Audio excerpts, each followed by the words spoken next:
ట్విట్టర్లో పెడుతున్నాడు. అమెరికా పోయి కంప్యూటర్ చదువుకున్నా అంటున్నాడు.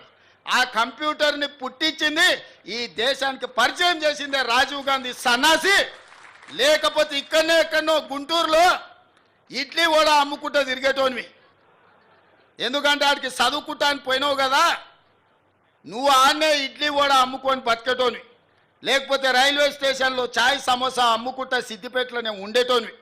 రాజీవ్ గాంధీ దేశానికి కంప్యూటర్ని పరిచయం చేసింది కాబట్టి నీ బతుకు ఒక కంప్యూటరు, ఒక ట్విట్టర్ అకౌంటు, ఒక ఐటీ మంత్రి అయినవు.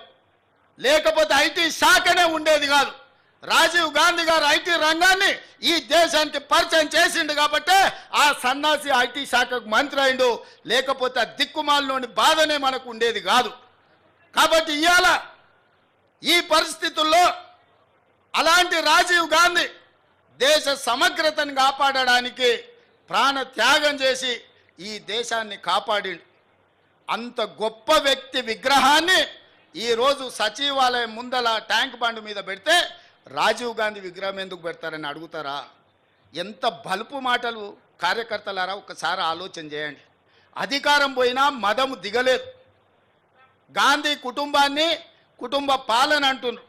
ఆ సన్నాసులకు చెప్పండి, రాజీవ్ గాంధీ గారు ప్రధానమంత్రిగా చనిపోయిన తర్వాత దాదాపుగా 15-20 ఏళ్ళు కాంగ్రెస్ అధికారంలో ఉంది.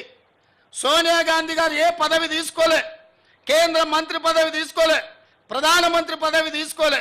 2004 నుంచి 2014 10 సంవత్సరాలు బలమైన యూపీఏ ప్రభుత్వం ఉన్న సోనియా గాంధీ గారు, రాహుల్ గాంధీ గారు ఏ పదవులు తీసుకోలే. కేంద్ర మంత్రి పదవి కానీ ప్రధానమంత్రి పదవి కానీ తీసుకోలే.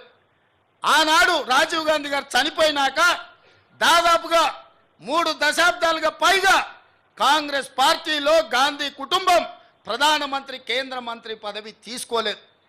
పదవి త్యాగం అంటే వాళ్ళని చూడాలి, ప్రాణ త్యాగం అంటే వాళ్ళని చూడాలి, స్వతంత్ర పోరాటం అంటే ఆ కుటుంబాన్ని చూడాలి. మోతీలాల్ నెహ్రూ, పండిత్ జవహర్లాల్ నెహ్రూ స్వతంత్రం కోసం పోరాటం చేసి ఈ దేశానికి స్వతంత్రం తెచ్చినోళ్ళు.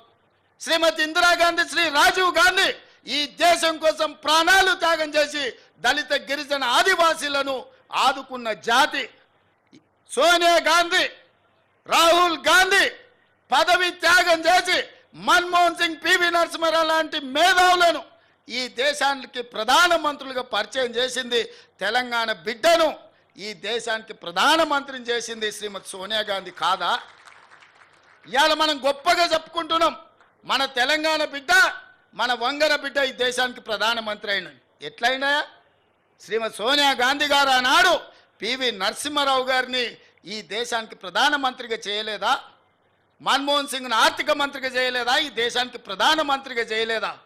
పదవీ త్యాగం అంటే సోనియా గాంధీ గారిది, రాహుల్ గాంధీ గారిది. మరి ఈ సన్నాసులదేందయ్యా? అయ్యి ఉండంగానే అయ్యా ముఖ్యమంత్రి, కొడుకు ఐటీ మంత్రి, అల్లుడు సాగునీటి పారుదల శాఖ మంత్రి, బిడ్డ ఎంపీ, సడ్డకుని కొడుకు రాజ్యసభ. దుర్మార్గులారా, రాష్ట్రాన్ని దోసుక తిని పదవులని పంచుకొని వందలాది ఎకరాల ఫామ్ హౌసులు కట్టుకొని మీరు గాంధీ కుటుంబం గురించి మాట్లాడతారా?